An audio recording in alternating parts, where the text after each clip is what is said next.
High বন্ধুরা, চলে এলাম আবার একটা নতুন ভিডিওর সাথে। আজকের উদ্দেশ্য ছিল গাজীখালি।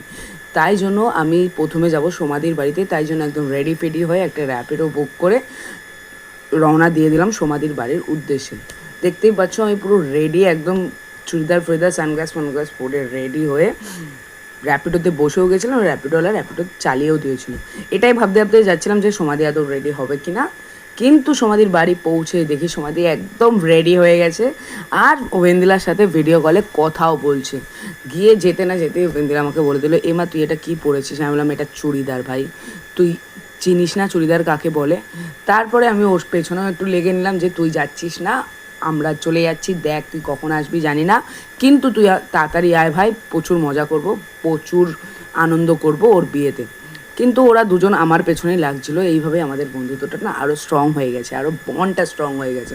অনেক এরা এসছে এই বন্ধুত্বটাকে, আমাদের তিনজনের এই বন্ধুত্বটাকে ভাঙার জন্য, কিন্তু পারেনি আর কোনোদিন পারবেও না। তারা যতই চেষ্টা করুক, শত চেষ্টার পরেও তারা বিফলেই যাবে তাদের চেষ্টাগুলো। যাই হোক, এইভাবে আমরা মজা খুনসুটি করতে করতে টাইমটা কাটাচ্ছিলাম। কিন্তু তখনও আমরা যে গাড়িতে করে যাব না, সেই গাড়িরই পাত্তা ছিল না। মানে বিমল স্যার তখনও আসেনি। স্যার কখন আসবে আমরা কেউ জানতাম না। আমরা অনেকক্ষণ ওয়েট করছিলাম যে স্যার কখন আসবে, স্যার কখন আসবে। এইটাই নিয়ে আমরা ওয়েট করতে করতে ভাবলাম যে, আমি ইন্দিলাকেও বলে দিলাম যে ভাই তুই এখন রাখ, পরে কথা হবে তোর সাথে আবার। কিন্তু তারপরে সোমাদি চলে গেল সোমাদির বাড়ির পাশে শ্রাবণীদির মেয়ের সাথে একটুখানি মজা আর খুনসুটি করতে। দেখতেই পাচ্ছ শ্রাবণীদির মেয়ে সোমাদিকে কতটা ভালোবাসে। আরও বুঝেও গেছিলো সোমাদি রেডি ফেডি হয়ে রয়েছে, মানে সোমাদি কোথাও যাবে।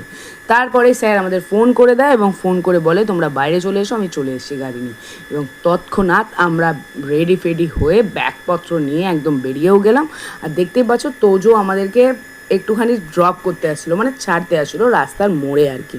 আমরা ওখানেও মজা করতে করতে রাস্তার মোড়ে চলেও এলাম এবং তারপরে স্যার চলেও এলো এবং আমরাও গাড়িতে বসেও গেলাম। এবং গাড়িতে বসেই আমরা একটু তিনজনে চাপাচাপি করে বসে পড়লাম, আমি, সোমাদি আর বৌদি।